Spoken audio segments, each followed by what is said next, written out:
आणखीन काही सर्वसामान्य नागरिक या ठिकाणी आहेत जे गेल्या अनेक वर्षांपासून या चौकामध्ये राहत आहेत. त्यांना काय वाटतं ते आपण त्यांच्याकडून या ठिकाणी जाणून. साहेब, तुमचं नाव सांगून. माझं तुमच्या नाव भावना सागर मधुकर कुलकर्णी. मी इथला रहिवासी आहे, नागरिक आहे, मतदार आहे.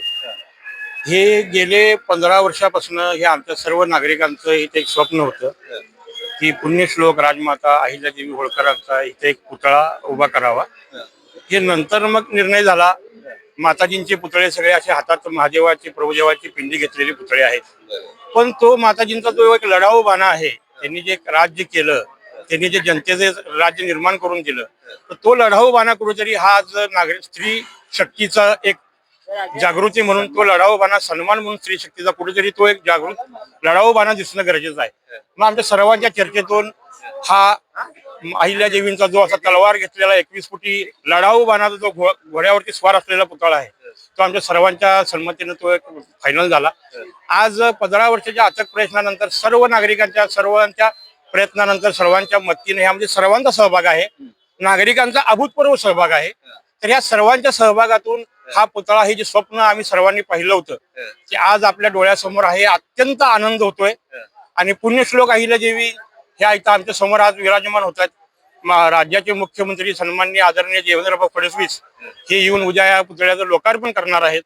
हे अत्यंत आनंददायी, अत्यंत उल्हास, अत्यंत उत्कर्षवादी हा सोहळा आहे. इथे कुठेही तुम्ही गेले किती वर्षापासून या ठिकाणी राहताय? आता मी ह्या गेले 32 वर्ष झालं मी इथला नागरिक आहे. 32 वर्षापासून तुम्ही हा चौक बघताय. पूर्वी काय अवस्था होती, आता काय नाही, परिस्थिती आहे? पूर्वी सर ह्या चौकाची अवस्था फार खराब होती. इथे काही व्यवस्था वगैरे अशी काही नव्हती. रहदारीला काही एक नियोजन नव्हतं. अपघात वगैरे व्हायचे. बऱ्याचशा लोक त्यामुळे जखमी झाले, आजू झाले बऱ्याच. त्यामुळेच आम्ही ठरवलं की हा चौक सुशोभीकरण करावा, इथे एक छान सर्कल करावं. हा सर्कल इतका मोठा करण्याचा उद्देश आम्हाला काही फार अहिल्यादेवींचा पुतळा मोठा किंवा सर्कल मोठा दाखवायचं नाहीये. त्यांचं कार्य इतकं मोठं आहे की ते कटकपासून कन्याकुमारी पर्यंत त्याला सगळी लोक जाणतात. पण हे जे सर्कल आम्ही मोठं केलं त्याचं कारण हे होतं की एक ट्रॅफिकला सुसूत्रता यावी, एक व्यवस्थितपणा यावा चौकाला. आणि ह्या चौक इतका मोठा केल्यापासून तुम्ही पाहिलं असेल की मागच्या 6 महिन्यामध्ये बघतोय मी, एकही ऍक्सिडेंटचे रेकॉर्ड नाही, नोंद नाहीये.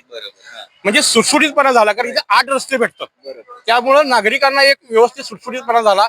अतिशय छान, सुरेख. आणि आम्ही तर देवाभाऊंना असे आमंत्रण करतो, म्हणजे निवेदन करतो की तिने दर महिन्याला इकडे यावे. कारण देवाभाऊ तिथे उद्या येणार, त्यामुळे प्रशासनाने इथे इतकी तयारी आणि इतकी स्वच्छता, इतकी टापटीप केली. ही स्वच्छता, ही टापटीप आम्हाला, आमचा चौक आमचा वाटेला इतका छान झाला या कार्यक्रमामुळे. तर आम्ही तुमचा चौक तुम्हाला म्हणजे विश्वास बसत नाही, देखणे पण आलेला आहे. दुसरी महत्वाची गोष्ट म्हणजे या चौकाचं सौंदर्य अनेक पटींनी वाढलेलं आहे. त्याबद्दल वाढलं. अहो, या अहिल्यादेवी ज्यावेळेपासून इथं स्थापन, आम्ही मिरवणूक करून ज्यावेळेस त्यांचा मूर्तीचं आम्ही स्थापन केली आम्ही अश्वारूढ मूर्ती, तेव्हापासून ह्या चौकाला एक वेगळे विलक्षण गेटअप आलेला आहे. हे आमचा चौक आम्हाला इतक्या वर्षाचा आमचा हा वाटत ना, इतकं विलक्षण, इतकं स्वच्छता, टापटीप, सगळं नीटनेटकेपणा, एक उत्साह. आणि जे काय गट तट वगैरे जे काय होते, अहिल्यादेवींच्या कृपेनं कुठेही गट तट राहिले तुम्ही बघता. सगळ्या पक्षाची, सगळ्या समाजाची लोक इथे एकवट आहेत. हा आणखीन काय पाहिजे आपल्याला? ही जी एकी आहे ही अशीच नांदो.